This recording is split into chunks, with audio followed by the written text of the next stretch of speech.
Okay, I'm here with Miss Stella, and she's showing why boxers have their name by using their paws. In this video, I'm going to go over a counter conditioning exercise. Stella is fearful of certain sounds. And so in this video, I'm going to go over how you can use counter conditioning to help your dog get over a sound. Now let's see if I can get a response just from a sound that is not necessarily going to startle her, but get a response. So sit, go ahead and crinkle that bottle. So there we go. So you see that response, she turned her head and ran away.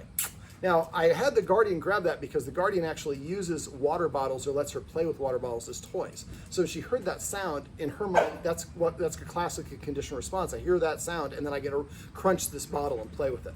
So what I'm going to do is I'm going to use this. This is usually counter conditioning is used for a sound the dog doesn't like. In Stella's case, she doesn't like when trucks linger right up here and there's a street corner right here, which makes it difficult. Or when some people walk by, there's a school nearby, so some kids come by often. So when she hears the sound of the truck, she races towards the truck and barks at it, and what happens? The truck leaves. So clearly my barks saved the day. It's just coincidentally, the truck is just staying there, but the way that dogs learn, she thinks that her bark is what caused it. So what we're gonna do now is a little counter conditioning. Now, again, we normally do this with a negative response. We're gonna do it with the sound of the bottle because it's the same emotional response. So sit. So now I do counter conditioning a little bit different than other people, and I have a lot of people that will go on my YouTube channel and say, he's doing it wrong. I do it this way intentionally. So sit.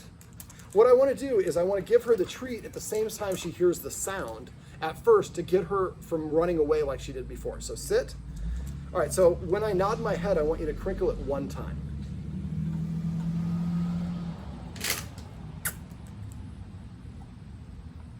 So what I did is we created a positive association. So she was more interested, well, not necessarily positive, it is a positive, but she's more interested in the treat than she was going to the bottom. Sit. We're gonna do that again. So, Stella. This time I'd like you to give me half of the volume of what you just did. Sit. Stella, wait for me and nod though. So, Stella, sit.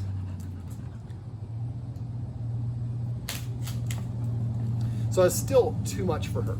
So for me, whenever the dog stops, this is why I do this differently, and I'll explain why it's different for counter conditioning here in a second. So what I'm trying to do is I'm trying to get her more interested in this than running over there to that. Sit. So it's even half of what you did before, just a tiny crinkle. So that time she didn't move away. So we lowered the intensity. I lowered the intensity by turning down the volume, slowing down the speed, or increasing the distance. All three of these things make it less intense. Come here, Stella.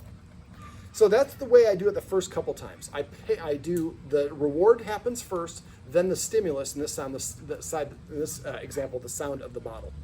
So after I do that a couple times, so now we're gonna do that one more time, as Stella kind of hacks up some treats on me. All right, so there we go. So now I do this about 2 or 3 times the way that I just said. So I give her the treat, then the sound happens at a very low level so she doesn't run towards it. Sit, Stella, sit. So now we're gonna do it differently. Sound, now the treat. That's the difference. This is how you're supposed to do counter conditioning according to people that chew me out. So the counter conditioning means the trigger happens, the sound of the truck, then I get the treat. So this eventually means the trigger that I used to bark at and not like, I actually like, because when I hear the sound of the truck, it is a precedent to me getting a treat. So what I would recommend in this situation, we can't really control a truck over there. But what we could do is an analog of it. So what I'd have you do is sit out here with your phone and have your phone on the recording device or on the recording app and wait for a truck, because you said the trucks are coming by all the time. If there's school buses, that also responds. A certain time of the day, that's an easy one to record. So sit out here on your porch, and as soon as you see one of those trucks walking by, I would walk up, I always get as close as you can. And while the truck's in there, and just hit record, and they hear the truck just idling there. If you have a delivery guy, if you say, hey, can you do me a favor? When you just go to the stop sign, can you just stay there for like 5 seconds before you go through the interchange? UPS guy is like, sure.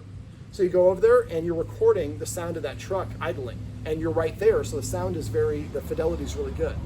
Then what you do is you come inside, and when the dog can't see the truck, what we do is we play on our phone very low volume. So we'd have our J-man, the other person that lives here, to have his finger on the trigger.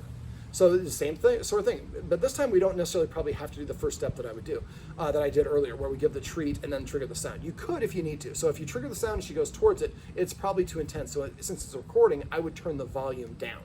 So what we do is we have the volume of maybe 1 or 2, And then basically you play it, you see her ear twitch a little bit, and then you give her a treat. And then as soon as the treat goes in her mouth, we pause the recording.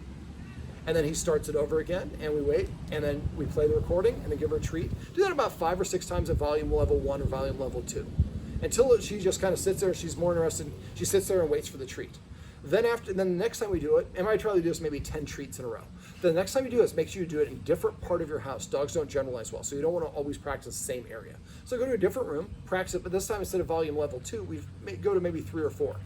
Now, if she moves away and moves towards the object, the volume of the recorder should be a couple feet away. If she gets up and goes towards it, it's too loud, so turn the volume down.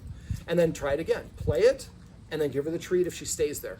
If she barks or anything, she doesn't get anything, because that's rewarding that behavior. And eventually, we go to volume 6, 8, 10. Eventually, you're playing it through your stereo, and it sounds like you have the UPS truck driving through your house. And instead of running towards it, she's just sitting here waiting. Who's going to hook me up with a treat? Because I heard the sound of the UPS truck. That means I'm about to get a treat. So you want to make a list of all the triggers that she is responding to. The sound of the UPS truck is probably different than the sound of the FedEx truck. So you might have to have different recordings. I would just label them on your audio file, FedEx, UPS, bus, whatever it is. And eventually you get to the point where you systematically take away the fear response for those and actually make all those sounds a precursor to means I'm about to get a treat. So instead of barking and running at the thing, she hears the truck outside eventually, and she's like runs over to you and like, I heard the truck, man, who's hooking me up with a treat? Can you come here? She can't. She's tied up a little bit. There we go. Miss Stella. Come here, Stella. Stella. Sit. Oops. Stella. Come here, Stella. That was going to be so smooth, and now it's not smooth anymore. Sit. This is my buddy Stella, and these are some tips and tricks on how you can use counter conditioning to stop a dog from reacting to sounds that they hear.